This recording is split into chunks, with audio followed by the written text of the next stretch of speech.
Hey y'all, thank you so much for hanging with the Hazes. This is Crazy Keon, and today we're going to talk about battery isolator solenoids. Now, most of you that have a motorhome will have a doohickey in it that looks something like this. It has that cover on it, and then on the inside, there's a whole lot of circuitry going on. So what I came to find out is that the chassis batteries that start the motorhome would not charge. They weren't dead, they just wouldn't charge. And I realized that the batteries were okay because I put an external charger on them and they charged right up where they should have been.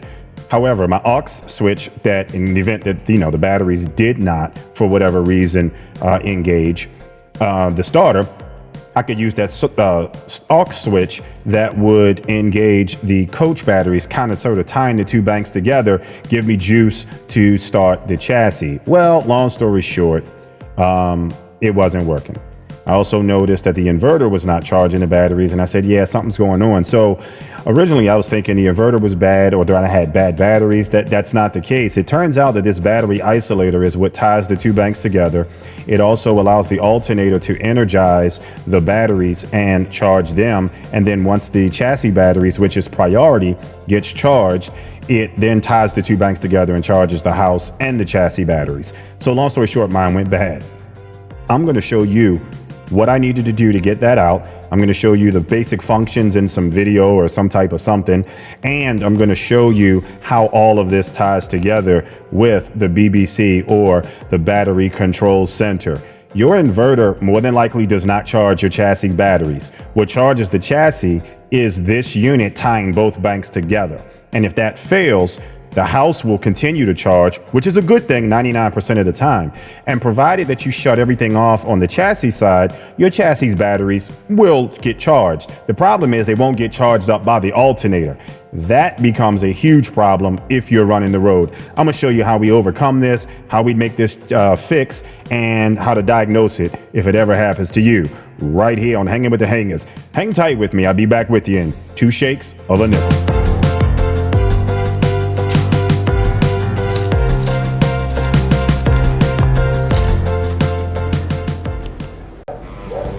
So just so that you'll see, that's the inverter.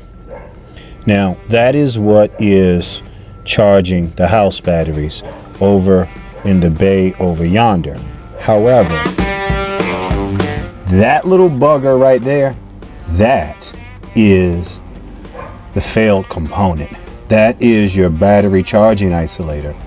And as you see, it's got all those big, huge 6-gauge wires coming out the top. Some of them go over here to the battery control center, but one of them comes over here to the chassis batteries. Now, what ends up happening is that is what shuts off power when the alternator is running so that it doesn't backfeed into the inverter. And that little module right there, let me see if I can get over to that. That is what controls how the inverter, alternator, and chassis batteries get charged, work together, and make sure that you have power to your coach. So today, we are going to be changing out that little thing. And just so that you see, there's a screw right there, one very similar on the other side. There's 2 big lugs on the top, and then those 2 that you see, there's one right there, and then there's one right there. Those 2 get there. Now this particular model is a trombonetta or something like that, US made. I couldn't find another one of those, but I got the closest that I could find to it. So that is what we're going to be doing today in the bay. I'll show you updates in a little bit. All right, so this is what the isolator looks like, brand new. So as you see, you got the 2 top posts that are copper. You got the 2 bottom posts which send the signal to open and close the plunger. And at the bottom is where the plunger and the washer is encased.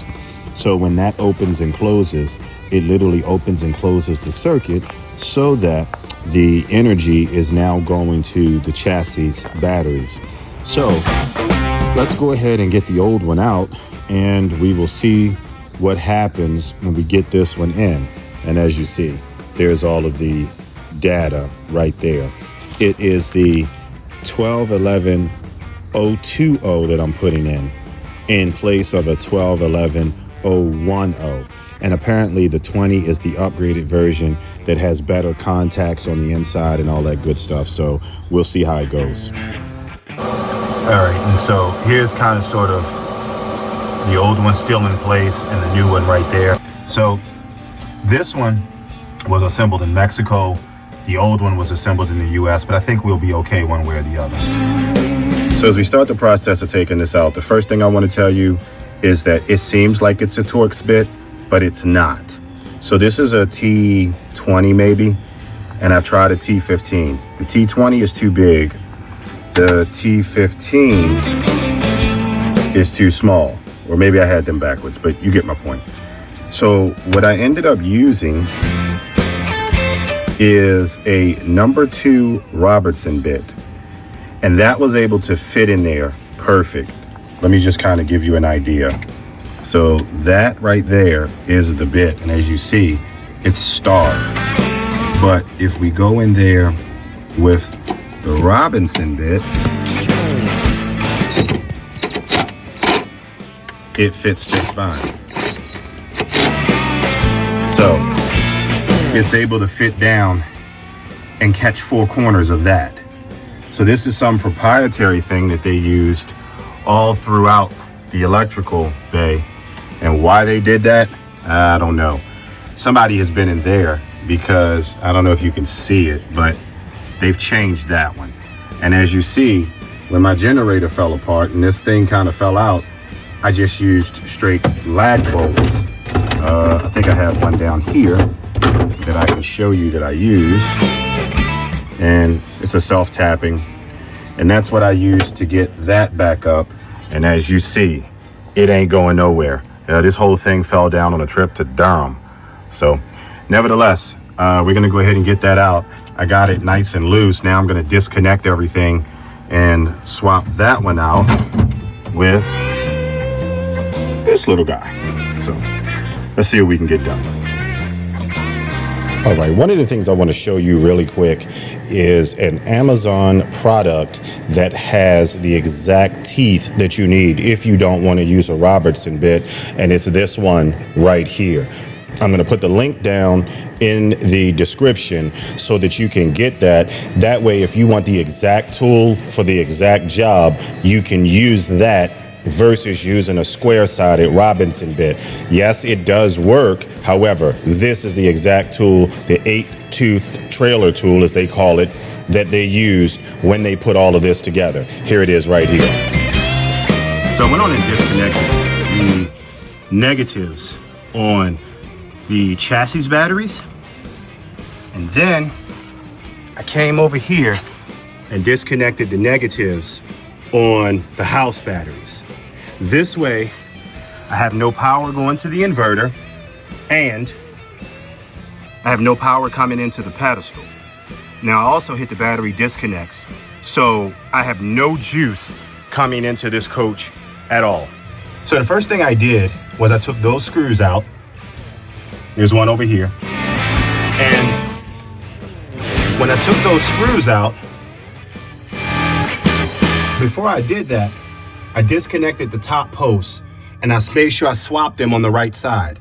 Now I left this one connected because once I get that fully mounted, I'm just gonna switch those wires over one by one so that I have them the correct way. So that's the old, that's the new. So literally, I'm swapping these wires one at a time, and that way they don't get mixed up. And, oh great.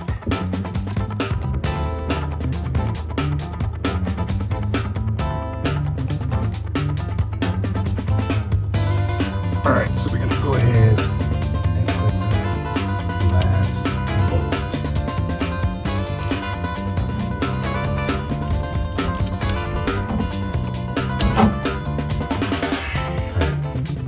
So let's get her buttoned up. Let's get all of this back in and we fire the system up. That's always a good sign when you got blinking lights. Everything is back up. Everything looks good. Let's fire it up. All right, not sure if you can see this. I'm gonna do my best.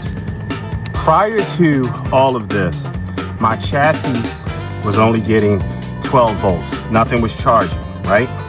But my aux, as you see, I'm up at the boil over, 13.7. This was much lower on the main. So now that I switched that out, now I'm fully charging my chassis batteries because the connection is being made. I was not getting this before. So 14, no, I was definitely not getting that much. So now they're charging. Problem solved. All right now, so we got this thing in and it is now charging the coach batteries with the generator. The plunger is opening up, doing exactly what it's supposed to do. The alternator is charging with no problem. So we got the problem fixed. Moral of the story, you don't throw parts at these type of situations. You got to do a little bit of research. You got to do a little bit of digging because you really need to find out what the problem is. So the word for the day, proper diagnosis. Diagnostics, man. If you can't diagnose, you're no good in this thing.